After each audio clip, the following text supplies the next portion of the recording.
Hello, good morning students, and welcome back to another video of laws of motion. So in the previous video we studied about Newton's first law of motion, and we talked about the tendency of the object to stay in its position. Now today we are going to study one important term related to this point, and that point is inertia. What is inertia of an object?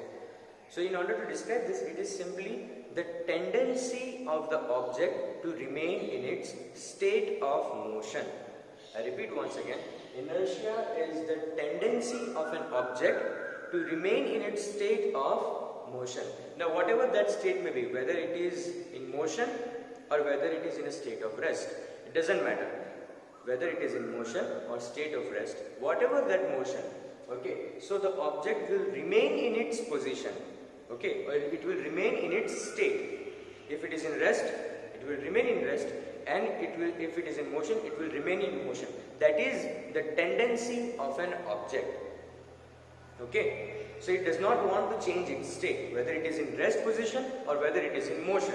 It wants to remain in its state, and that tendency, that property or that quality of the object that is to remain in its state is called inertia.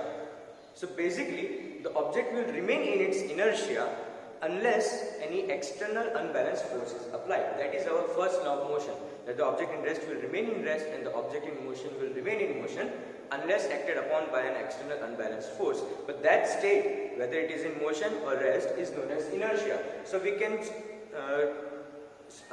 rearrange the whole law in a short form, that is, the inertia, the object will remain in its inertia unless acted upon by an external unbalanced force, and that is why first law of motion is also known as law of inertia. Okay, so the object will remain in its inertia unless any external force is acted on it. I hope it is clear to you, students. So that is one of the important terms. We will understand the definitions when I will provide you with the notes, so no need to worry. Right now you just need to understand all the terms. I will repeat this statement once again. The tendency of the object to remain in its state of motion, whether it is rest or moving, it doesn't matter. That tendency is known as inertia. Moving on, the next point is mass. I think we have heard about mass, but we don't actually know what it really is, because now it is really important to understand it. So we describe ourselves in the form of height and weight. That weight that you are describing, whether it is 40 kgs or 50 kgs, whatever your weight may be, that weight is actually your mass. Okay, we will get into more details about this in the next chapter, that is gravitation. But for now, you need to understand that whatever your weight is, that is 40 kg, 50 kg, that is your mass. And if you want the definition or to understand what mass really is, it is the amount of matter contained inside an object. Suppose you have a small piece of block.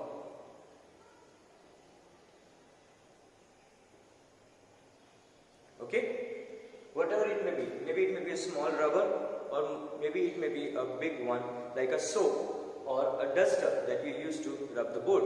Okay, so this is a solid block. Now it has something inside, that is why it is solid. We know the three states of matter, that is solids, liquid and gases. So this object actually has certain mass inside it. It is made up of that mass. It is made up of that matter, and that matter is known as mass. So if I want to describe what is mass, it is the amount of matter inside an object which is made up with what it is made up of. I repeat once again, it is the amount of matter contained inside an object which makes up the object. So the matter makes the object and it provides it with a specific shape or other thing. So mass is basically the amount of matter contained inside an object. I repeat once again, mass is the amount of matter contained inside an object. I hope it is clear to you, students. If you have any doubts, once again you can give it in the comments. And the next one is momentum. Now this point is particularly important because the second law of motion is based upon this point. So before starting the second point, we needed to understand all of this. That is why. Okay. So momentum is another physical quantity. A up till now we have studied speed, velocity, acceleration, then mass. Similarly, momentum is also a physical quantity. Okay, this is nothing but the product of mass and velocity. You can simply describe it as the momentum is the product of mass and velocity. We will understand what momentum is with the help of few examples.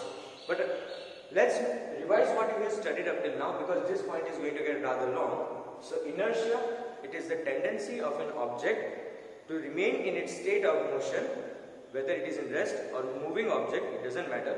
It wants to remain in this tendency or the state of motion. That tendency is known as inertia. Now mass.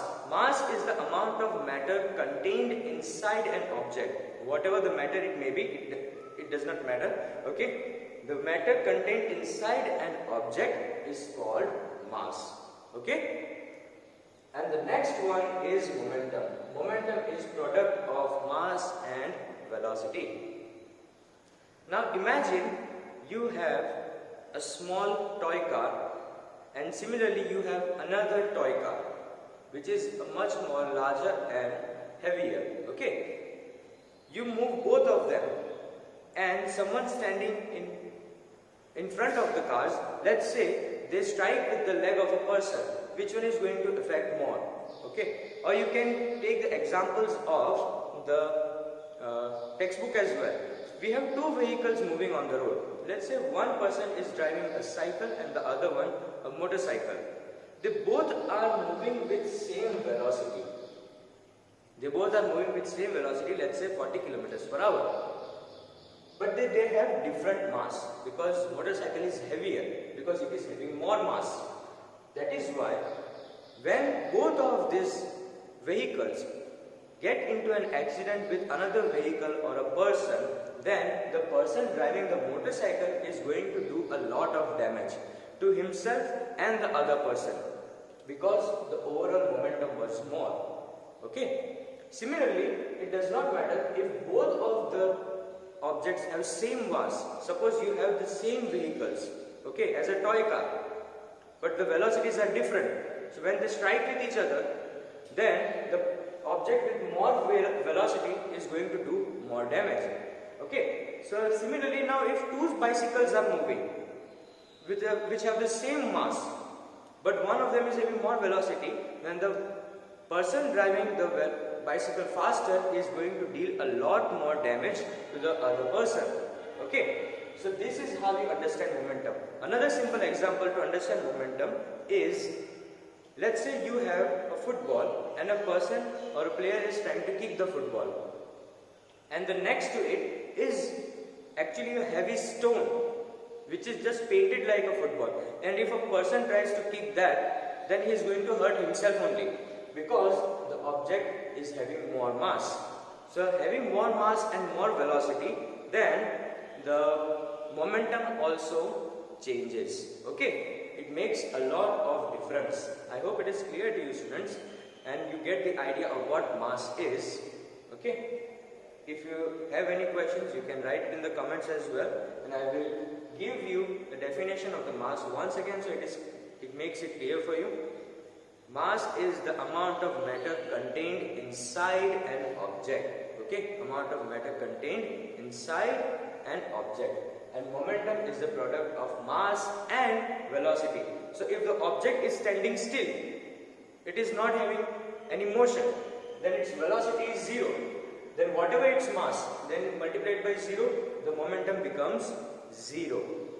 Okay, but if the object is moving and it is having mass, then only the momentum will be considered, because with 0 velocity there is no momentum, or 0 momentum, you can say that. Okay, I hope it is clear to you, students, and then we will start in the next video, that is the second law of motion.